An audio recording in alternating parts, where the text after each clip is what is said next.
Hello everyone, स्वागत है आपका अपने ही चैनल इंग्लिश विद सुफियान में। गाइज आज जो पैराग्राफ मैं आपके लिए लेकर के आया हूँ वो है एजुकेशन, जो कि बहुत ही अच्छा पैराग्राफ है। गाइज बहुत कुछ इसमें से आपको सीखने को मिलेगा और बहुत से ऐसे स्ट्रक्चर हैं जो कि ग्रामेटिकली आपको समझाऊंगा। एक एक वर्ड की हिंदी में यहाँ पर लिखता जाऊँगा ताकि आपके लिए उसको पढ़ना और समझना आसान हो जाए। कभी भी आप कोई बुक पढ़े तो उसका मीनिंग अच्छे से निकाल पाएँ कि कैसे बात की गई है और कैसे आपको उसके सेंस को पहचानना है। तो चलिए स्टार्ट करते हैं। एजुकेशन, एजुकेशन का मतलब होता है शिक्षा। Education is an important tool which is very useful in everybody's life. Education यानी कि शिक्षा is है an एक important महत्वपूर्ण या ज़रूरी महत्वपूर्ण टूल औजार which जो विच का मतलब होता है जो, इज़ का मतलब है वेरी यानी कि बहुत, बहुत यूज़फुल। यूज़फुल का मतलब होता है उपयोगी। यूज़फुल का मतलब क्या होता है? उपयोगी। इन का मतलब होता है में। एवरीबडीज़, एवरीबडीज़ हर एक या प्रत्येक। देखिए एवरीबडी प्रत्येक के लिए यूज़ होता है, यहाँ पे मैंने हर एक लिख दिया है। एवरीबडीज लाइफ, यहाँ पे एक कॉमा दिख रहा है, इसे कहते हैं एपोस्ट्रोफी, यहाँ पे एस लगा, इसका मतलब होता है का। जब भी आपको ऐसी चीज़ दिखेगी इसका मतलब समझिए का। तो हर एक का या हर एक की जिंदगी, हर एक का जीवन। लाइफ का मतलब होता है जीवन। चलिए अब इसको समझते हैं। तो education is an important tool, शिक्षा एक महत्वपूर्ण औजार है जो विच इज़ वेरी यूजफुल, जो कि बहुत उपयोगी है इन एवरीबडीज लाइफ, हर किसी की जिंदगी में, हर किसी की लाइफ में। Education is what differentiate us from other living beings on earth. तो एजुकेशन इज वॉट, एजुकेशन है, शिक्षा है, वॉट यानी जो। देखिए वॉट जब बीच में आ जाएगा ना तो आप उसको क्या मत कहिएगा, ठीक है? क्या का ट्रांसलेशन नहीं होगा। अगर बीच में सेंटेंस के आ रहा तो वो जो के सेंस में इस्तेमाल होता है। तो शिक्षा है जो डिफरेंशिएट करती है। दोस्तों कॉपी पेन पेंसिल जो भी आपके पास है निकाल कर बैठ जाइए, हमारे साथ नोट करते चलिए, बहुत ही अच्छे अच्छे वर्ड्स आपको सीखने को मिलेंगे।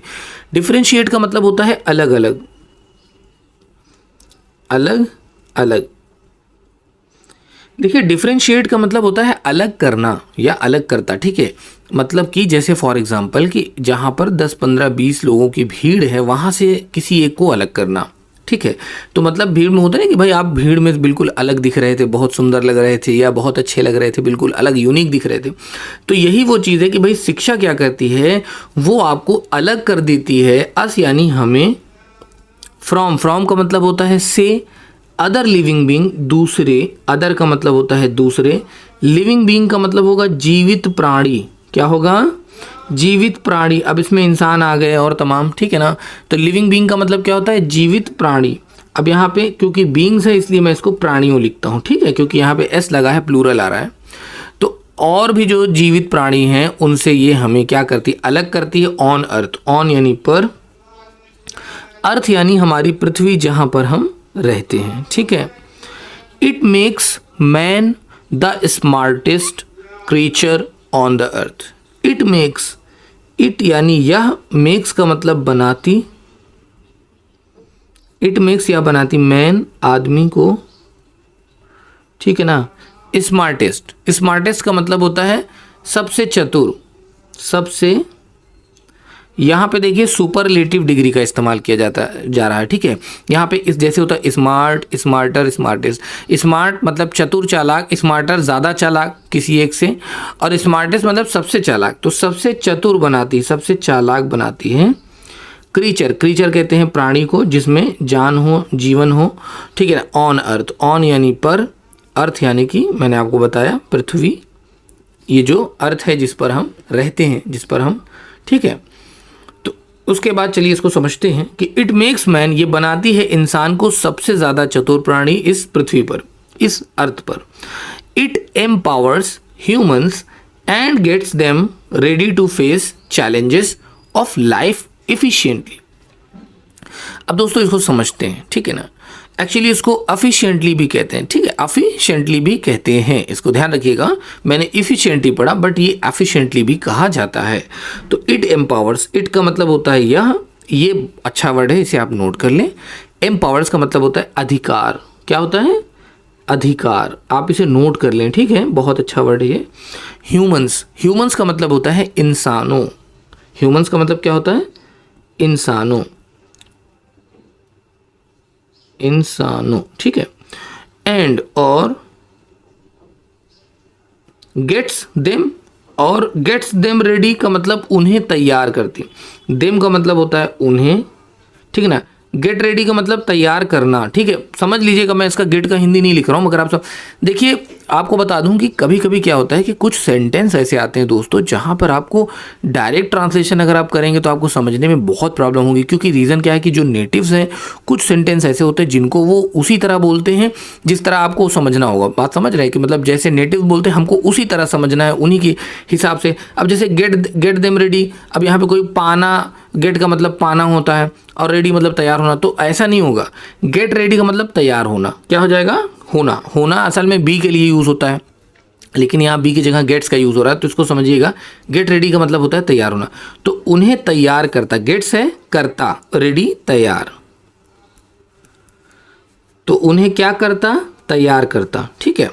Humans and get them ready, और उन्हें तैयार करता है टू फेस, टू यानी को, फेस यानी सामना, फेस का मतलब होता है सामना करना, ठीक है, तो फेस करना, सामना करना, चैलेंजेस, चैलेंजेस का मतलब होता है चुनौतियाँ, क्या होता है, चुनौतियाँ, नोट कर लें भाई, बहुत अच्छा वर्ड है, चुनौतियाँ। ऑफ लाइफ, ऑफ यानी कि, लाइफ यानी जीवन, हाँ। अफिशिएंटली, अफिशिएंटली का मतलब क्या होता है, नोट कर लें दोस्तों, बहुत अच्छा वर्ड है, कुशलता, क्या, कुशलता मतलब महारत के साथ, कुशलता के साथ, जिसमें हमें कोई प्रॉब्लम ना हो। तो चलिए अब हम इसको समझते हैं। It empowers human and gets them ready to face challenges of life efficiently, ये इंसानों को अधिकार दिलाता है और उन्हें तैयार करता है कि वो सामना कर सकें चुनौतियों का अपनी जीवन में कुशलता के साथ। देखिए, कुशलता के साथ सामना करने का मतलब ये है कि चुनौतियां उनके लिए बहुत छोटी चीज़ें साबित हो, उन्हें कोई प्रॉब्लम ना हो, ठीक है। तो अगर आदमी शिक्षित होगा तो वो चुनौतियों का सामना कर पाएगा, ठीक है, ये कहने का मतलब है इसका। चलिए आगे बढ़ते हैं। Education awareness needs to be spread through the country to make education accessible, ठीक है, एक्सेसिबल। चलिए अब इसको समझते हैं। एजुकेशनल अवेयरनेस, अब यहाँ पे देखिए एजुकेशन नहीं, यहाँ पे एजुकेशनल है, ठीक है। तो एजुकेशनल को हम कहेंगे शैक्षिक, क्या कहेंगे, शैक्षिक। तो ये हम लिखेंगे शैक्षिक अवेयरनेस, अवेयरनेस का मतलब होता है जागरूकता, क्या होता है, जागरूकता। आप नोट करते चले भाई, बहुत अच्छे अच्छे वर्ड सारे। नीड्स टू बी प्रिपेयर, ज़रूरत है, नीड्स का मतलब ज़रूरत है, टू बी का मतलब होने की, टू बी का मतलब होने की, स्प्रेड, स्प्रेड का मतलब होता है दोस्तों फैलना, ठीक है, स्प्रेड का मतलब फैलना या फैलाना। थ्रू का मतलब क्या होता है, थ्रू का मतलब होता है के माध्यम से, नोट कर लें। थ्रू का मतलब द्वारा भी होता है, जरिए से भी होता है, यहाँ पे के माध्यम से है, क्या है, के माध्यम से। थ्रू द कंट्री, देश में, कंट्री का मतलब होता है देश। टू मेक, टू यानी को, मेक मतलब बनाने, ठीक है। तो टू मेक मतलब होगा बनाने को, टू मेक का मतलब क्या होगा, बनाने को। एजुकेशन शिक्षा। एक्सेसिबल, एक्सेसिबल का मतलब क्या होता है, पहुंच योग्य, पहुंच योग्य। चलिए अब हम इसको समझते हैं। पहुंच योग्य, तो क्या है, यहां से शुरू करते हैं। एजुकेशनल अवेयरनेस, जो शैक्षिक जागरूकता है, मतलब शिक्षा के प्रति जो हम जागरूक हों, ज़रूरत है कि हम इसे फैलाएं, इसके प्रति जागरूक हों, अवेयर हों कि हाँ भाई इसकी क्या अहमियत है, और हम इसको फैलाएं। कहाँ, पूरे देश में, पूरे देश में फैलाने के बाद, ताकि ये क्या हो सके, एक्सेसिबल हो सके, ताकि लोगों की पहुंच में आ सके, हर वर्ग का व्यक्ति शिक्षित हो सके। तो शिक्षा को हमें स्प्रेड करना है, ठीक है। ये यहाँ पे ये इसका मीनिंग है, educational awareness need to be spread, शैक्षिक जागरूकता को ज़रूरत है कि इसे फैलाया जाए, ठीक है ना, देश में, पूरे देश में, ठीक है, ताकि लोग शिक्षा को पा सके, ताकि एक्सेसिबल हो जाए, पहुंच पर, मतलब लोगों की पहुंच हो सके शिक्षा तक। But this remains incomplete without first analysing the importance of education. But लेकिन दिस, यह रिमेन्स का मतलब क्या होता है, नोट कर लें दोस्तों, बहुत अच्छा है। रिमेन्स का मतलब रह जाता है, रह जाता है, लेकिन ये रह जाता है इनकम्प्लीट का मतलब होता है अधूरा, क्या होता है, अधूरा, लेकिन ये अधूरा रह जाता है विदाउट यानी बगैर फर्स्ट एनालाइजिंग, पहले। एनालाइज का मतलब क्या होता है, एनालाइजिंग का मतलब विश्लेषण होता है, क्या होता है, विश्लेषण, ये आएगा, ठीक है, विश्लेषण। द इम्पोर्टेंस का मतलब होता है महत्व या ज़रूरत समझ लें, ऑफ यानी कि एजुकेशन यानी कि शिक्षा। चलिए अब हम इसको समझते हैं। बट दिस रिमेन्स इनकम्प्लीट, लेकिन ये अधूरा रह जाता है कि एजुकेशन को पूरी कंट्री में फैलाया जाए, ये चीज़ अधूरी रह जाती है, इनकम्प्लीट रह जाती है विदाउट फर्स्ट एनालाइजिंग, बगैर एनालाइज किए, बगैर विश्लेषण के। देखिए विश्लेषण करने से फ़ायदा क्या होगा, विश्लेषण से फ़ायदा क्या होगा कि हमें इम्पोर्टेंस पता चलेगी, हमें महत्व पता चलेगा कि शिक्षा हमारे लिए कितनी ज़रूरी है। इम्पॉर्टेंस ऑफ एजुकेशन, शिक्षा की ज़रूरत को समझे बगैर, इसको एनालाइजिंग करे बगैर हम क्या करते हैं, इसे छोड़ देते हैं, इसीलिए ये चीज़ इनकम्प्लीट रह जाती है, ठीक है। ओनली व्हेन, केवल जब, the people realise the significance it holds, तो केवल तब ये फैल सकती है, ओनली, केवल, व्हेन, जब, द पीपल, लोग, रियलाइज का मतलब महसूस करना, लेकिन जब लोग महसूस करेंगे क्या, कि व्हाट सिग्निफिकेंस, व्हाट का मतलब क्या। देखिए सिग्निफिकेंस का मतलब क्या होता है दोस्तों, आप नोट कर लें, बहुत अच्छा वर्ड है, ये भी ज़रूरत के लिए इस्तेमाल होता है, ये भी महत्व के लिए इस्तेमाल होता है। इट होल्ड्स का मतलब रखता है, इट का मतलब यह, होल्ड्स का मतलब रखता, तो चलिए अब इसको समझते हैं। Only when the people realise, लेकिन केवल तब जब लोग महसूस करेंगे कि क्या महत्व है शिक्षा का, ये क्या महत्व रखता है, ठीक है। तो शिक्षा जो है वो भाई बहुत ज़रूरी है हर किसी के लिए, चाहे वो बच्चा हो, चाहे वो बूढ़ा हो, चाहे वो जवान हो। कैन दे कंसीडर, मैं गलत पड़ गया फ्लो में, कैन दे कंसीडर, क्या वे इसको समझते हैं, it a necessity for a good life. अब यहाँ पे देखिए सवाल हो रहा है, देखिए जब कैन शुरुआत में, देखिए अगर बीच में आएगा जैसे कि आई कैन ईट, मैं खा सकता हूँ, ठीक है, लेकिन अगर मैं यही कहूँ कि कैन आई ईट, तो ये सवाल हो जाएगा कि क्या मैं खा सकता हूँ। उसी तरह कैन अगर शुरुआत में आ रहा है सेंटेंस के, तो अब यहाँ पे ये सवाल है, ये क्या है, सवाल है। ध्यान रखिएगा बीच में कॉमा है, कॉमा नहीं होता तो बात अलग थी, लेकिन ये बात अलग है और ये बात अलग है, यहाँ पर कॉमा लगा दिया गया है। कैन दे, क्या वे, कैन दे, कैन का मतलब सकते, कैन का मतलब सकते होगा, लेकिन इसका जो मीनिंग है वो आगे आएगा। कैन दे, क्या वे कंसीडर का मतलब समझते, कंसीडर का मतलब होता है समझना, मैं यहाँ पे इसको समझते लिख रहा हूँ। क्या वे समझते हैं, इट, यह, एक नेसेसिटी का मतलब होता है ज़रूरत, for a good life, for का मतलब होता है के लिए, ए यानी एक, गुड लाइफ का मतलब होता है अच्छा जीवन, ठीक है। तो कैन दे कंसीडर इट, क्या वे इसे समझ सकते हैं, ज़रूरत, फॉर अ गुड लाइफ, एक अच्छे जीवन के लिए ये ज़रूरी, क्या वे ऐसा समझ सकते हैं। Education is the most significant tool in eliminating poverty, देखिए इसको पॉवर्टी नहीं कहेगा, पॉवर्टी एंड अनएम्प्लॉयमेंट, यहाँ पे आ रही है बात। एजुकेशन यानी कि शिक्षा इज़ द मोस्ट, इज़ का मतलब है, मोस्ट का मतलब होता है सबसे। देखिए दा यहाँ पे जो लग रहा है ये आर्टिकल है, ठीक है, ये आर्टिकल है, इसका इस्तेमाल किया जाता है बहुत सारी जगहों पर। एक वीडियो में लेकर आने वाला हूँ गाइस, जिसमें मैं आपको बताऊँगा दा का यूज़ हम कहाँ कहाँ करते हैं और कैसे करते हैं, ठीक है। उस पर मैं बहुत डिटेल में बात करूँगा, सिर्फ दा के ऊपर बात करूँगा, ताकि अगर आपको कन्फ्यूज़न है दा को लेकर तो वो पूरा दूर हो जाए। आने वाला हूँ मैं एक वीडियो लेकर के। सो सिग्निफिकेंट टूल, सिग्निफिकेंट का मतलब क्या होता है, अभी हमने बताया ना, सिग्निफिकेंस का मतलब बताया दोस्तों, सिग्निफिकेंस महत्व होता है। तो ये भी एक महत्वपूर्ण, आप समझ लें, क्या महत्वपूर्ण टूल है, औजार है। इनमें एलिमिनेटिंग, बहुत अच्छा वर्ड है, इसे आप नोट कर लें गाइस। एलिमिनेटिंग का मतलब क्या होता है, एलिमिनेटिंग का मतलब होता है दूर करना। क्या होता है, दूर करना। क्या चीज़ दूर करना, पॉवर्टी को। पॉवर्टी का मतलब होता है गरीबी। क्या होता है, गरीबी। एंड अनएम्प्लॉयमेंट, एंड, और ये वर्ड थोड़ा सा मैं आपको समझा दूं।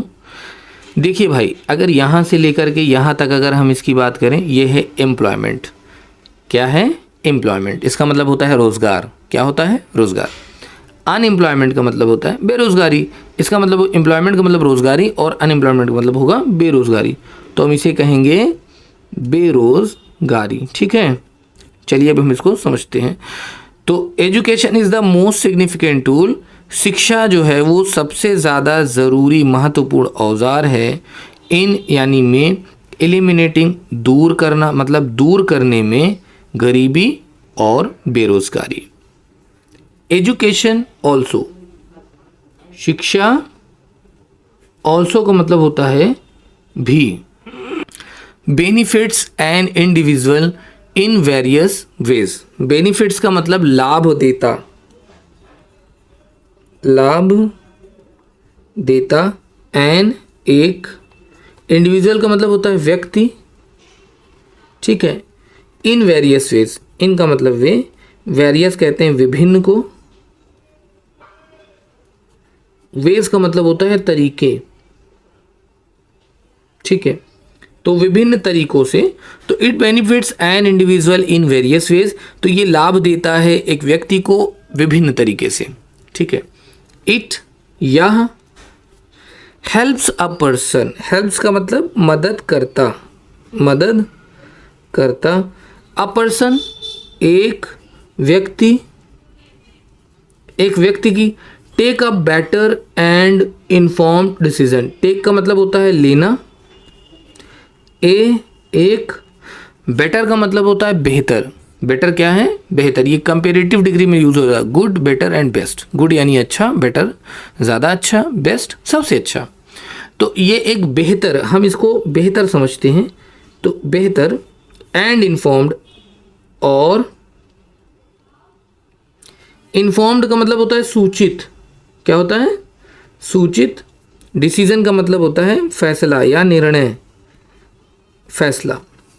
तो चलिए अब इसको समझते हैं। इट हेल्प्स अ पर्सन, ये मदद करता है एक व्यक्ति की, to take better and informed decision, कि वो ले सके एक बेहतर और सूचित डिसीजन। देखिए सूचित डिसीजन क्या है, इन्फॉर्म्ड डिसीजन का मतलब ये कि ऐसा फैसला जिसकी हमें जानकारी हो, ठीक है, इन्फॉर्मेशन हो जिसके बारे में, ये कहा जा रहा है यहाँ पे, ठीक है। इन्फॉर्म्ड डिसीजन का मतलब होता है सूचित फैसला, मतलब कि जिसकी हमको जानकारी हो। ऐसा नहीं कि कोई भी फैसला आदमी ले लिया बगैर सोचे समझे। With the use of their knowledge, with यानी से, यहाँ साथ नहीं होगा। यूज का मतलब होता है उपयोग, ऑफ यानी का, देयर यानी उनके, नॉलेज का मतलब होता है ज्ञान। चलिए, तो आप एक इन्फॉर्म्ड डिसीजन लें, विद यानी से, यूज ऑफ देयर नॉलेज, उनके ज्ञान के उपयोग से, मतलब वो अपने ज्ञान के उपयोग से एक इन्फॉर्म्ड डिसीजन ले सकें, एक सूचित फैसला ले सकें और एक बेहतर फैसला ले सकें। तो इसके लिए नॉलेज का होना बहुत ज़रूरी है। Education is most important for everyone. चलिए दोस्तों, it increases the success rate of a person in life. It, this यानी यह, इंक्रीजेस बढ़ाता है। क्या करता है, बढ़ाता है। द सक्सेस रेट, सक्सेस का मतलब हो गया सफलता, रेट कहते हैं दर को। तो ये सफलता की दर को बढ़ाता है। ऑफ अ पर्सन, ऑफ यानी का, एक का मतलब एक, पर्सन का मतलब व्यक्ति। तो ये एक व्यक्ति के सफलता के दर को बढ़ाता है। इन लाइफ, इन का मतलब में, लाइफ का मतलब जीवन, जीवन में, ठीक है ना। तो ये क्या करता है, ये इंसान की सफलता की दर को बढ़ाता है, मतलब कि सक्सेस रेट का बढ़ना मतलब कि ज़्यादा से ज़्यादा लोग सफल हों, इसका ये मतलब है। सिमिलरली, इसी प्रकार या इसी तरह, सिमिलरली का मतलब क्या होता है, इसी प्रकार या इसी तरह, तो इसी प्रकार एजुकेशन ऑल्सो, शिक्षा ऑल्सो का मतलब होता है भी, हेल्प्स का मतलब मदद, मदद करता, इन का मतलब में, मेकिंग, मेकिंग का मतलब होता है बनाना, मेकिंग का मतलब क्या होता है, बनाना, अ पर्सन, एक व्यक्ति, एक व्यक्ति, तो ये मदद करता है एक व्यक्ति को बनने में इंडिपेंडेंट। इंडिपेंडेंट का मतलब क्या होता है दोस्तों, आप समझ लें, इंडिपेंडेंट का मतलब होता है आत्मनिर्भर, इंडिपेंडेंट मतलब आत्मनिर्भर, आत्मनिर्भर, जो दूसरों पर डिपेंड ना हो, ठीक है, आत्मनिर्भर बनाता है। When one is educated enough, they won't have to depend on anyone else for their livelihood. चलिए अब हम इसको समझते हैं। व्हेन, जब, वन यानी एक या कोई समझे, वन का मतलब कोई, इस का मतलब है, एजुकेटेड यानी शिक्षित, शिक्षित, इनफ, इनफ का मतलब होता है पर्याप्त, इनफ का मतलब क्या होता है, पर्याप्त। दे वोंट हैव, दे का मतलब वे, वोंट हैव नहीं होगा, टू डिपेंड निर्भर, क्या, निर्भर, तो वो नहीं होगा निर्भर, ऑन यानी पर, एनीवन का मतलब कोई, ठीक है ना, किसी पर, कोई, एल्स का मतलब होता है और, तो कोई और या किसी और के ऊपर वो निर्भर नहीं होगा। फॉर देयर लिवलीहुड, फॉर का मतलब होता है के लिए, देयर का मतलब होता है उनके, लिवलीहुड का मतलब होता है जीवन यापन, क्या होगा, जीवन यापन मतलब जीवन जीना, ठीक है, जिंदगी जीना, आप ये समझ सकते हैं। चलिए अब हम इसको समझते हैं कि व्हेन वन इज एजुकेटेड, जब कोई शिक्षित होता है, इनफ यानी पर्याप्त, जब कोई पर्याप्त शिक्षित हो जाता है, दे वोंट हैव डिपेंड, तो वो निर्भर नहीं होता, वो डिपेंड नहीं होता, ऑन एनीवन, किसी पर भी, ऑन एनीवन एल्स, किसी और पर, फॉर देयर लिवलीहुड, उसके जीवन यापन करने के लिए, मतलब वो अपनी ज़िंदगी गुजारने के लिए किसी और पर डिपेंडेंट नहीं रहेगा। They will be self sufficient, they का मतलब वे, विल बी होंगे, दे विल बी वे होंगे, सेल्फ सफिशिएंट, सेल्फ सफिशिएंट का मतलब क्या होता है, सेल्फ सफिशिएंट का मतलब होता है आत्मनिर्भर, ठीक है, आत्मनिर्भर, तो वो आत्मनिर्भर होंगे। टू अर्न यानी को या का कमाना, अर्न का मतलब होता है कमाना। फॉर देमसेल्फ, फॉर मतलब होता है के लिए, देमसेल्व्स का मतलब होता है उनके, देमसेल्व्स का मतलब उनके या अपने, ठीक है, ये अपने उनके लिए बात हो रही है कि भाई जब कोई आत्मनिर्भर होगा, दे विल बी सेल्फ सफिशिएंट, जब वे आत्मनिर्भर होंगे, टू अर्न कमाने के लिए, देमसेल्फ वो खुद का अपने लिए कमा सकेंगे, and lead a good life, और लीड का मतलब होता है संचालन, क्या होता है, संचालन, तो वो संचालन कर पाएंगे एक गुड लाइफ, अच्छी लाइफ का मतलब जीवन, एक अच्छा जीवन का संचालन कर सकेंगे, उन्हें किसी के ऊपर निर्भर होने की आवश्यकता नहीं होगी, ज़रूरत नहीं होगी। चलिए अब हम आगे समझते हैं। तो जब वे पर्याप्त तो आत्मनिर्भर होंगे, दे विल बी सेल्फ सफिशिएंट, वो आत्मनिर्भर होंगे, कमाने को, फॉर देम सेल्फ उनके लिए, और एक अच्छा जीवन गुजार सकेंगे। When we talk up from the country's view point, अगर हम बात करें, व्हेन यानी जब, वी टॉक हम बात करें, बात करना, टॉक का मतलब होता है बात करना, तो जब हम बात करें, फ्रॉम यानी से, द कंट्री देश, व्यू पॉइंट का मतलब दृष्टिकोण, व्यू पॉइंट का मतलब क्या होता है, दृष्टिकोण, जब हम देश के दृष्टिकोण से बात करें, इवन यहाँ तक कि, इवन यहाँ तक, then education plays significant role, कि एजुकेशन यानी शिक्षा, प्लेस का मतलब चुकाती या अदा करती, एक अदा करती, अब यहाँ पे खेलती नहीं होगा, ठीक है, नहीं खेलती करेंगे तो गलत हो जाएगा। अ सिग्निफिकेंट एक महत्वपूर्ण, अ यानी एक, महत्वपूर्ण, सिग्निफिकेंट का मतलब होता है महत्वपूर्ण, रोल का मतलब भूमिका निभाती, अदा करती, ठीक है। Education, educated people vote for the better candidate. Educated का मतलब शिक्षित, पीपल का मतलब होता है लोग, जो मैं ऑलरेडी बता चुका हूँ। वोट, वोट का मतलब आप देखते हैं चुनाव करते हैं, चुनते। फॉर मतलब के लिए, बेटर का मतलब बेहतर, कैंडिडेट, कैंडिडेट का मतलब क्या होता है दोस्तों, इसे आप नोट कर लें। कैंडिडेट का मतलब उम्मीदवार, क्या होता है, उम्मीदवार। तो एक बेहतर उम्मीदवार को चुन सके ऑफ कंट्री, देश के लिए। ऑफ यानी के और कंट्री मतलब कि देश, तो देश के लिए एक बेहतर उम्मीदवार चुन सके। दिस इंश्योर, दिस का मतलब यह। इंश्योर्स, इंश्योर्स का मतलब सुनिश्चित करता, सुनिश्चित, तो ये सुनिश्चित करता। द डेवलपमेंट, डेवलपमेंट का मतलब होता है विकास। एंड ग्रोथ, और ग्रोथ, विकास और वृद्धि, आप समझ लें वृद्धि। ग्रोथ का मतलब क्या होता है, ग्रोथ का मतलब होता है वृद्धि यानी बढ़ना। तो ये डेवलपमेंट एंड वृद्धि को क्या करता है, इंश्योर, सुनिश्चित कर देता है। ऑफ अ नेशन, ऑफ यानी का, एक, नेशन कहते हैं राष्ट्र को। किसको कहते हैं, राष्ट्र को। सो गाइज ये था हमारा आज का टॉपिक जो कि पैराग्राफ के ऊपर था। आई होप कि गाइज आपको वीडियो पसंद आया हो। दोस्तों पसंद आया तो उसे लाइक करके चैनल को भी सब्सक्राइब कर दीजिएगा। मिलते हैं फिर से एक नए वीडियो में। Thank you so much for watching this video.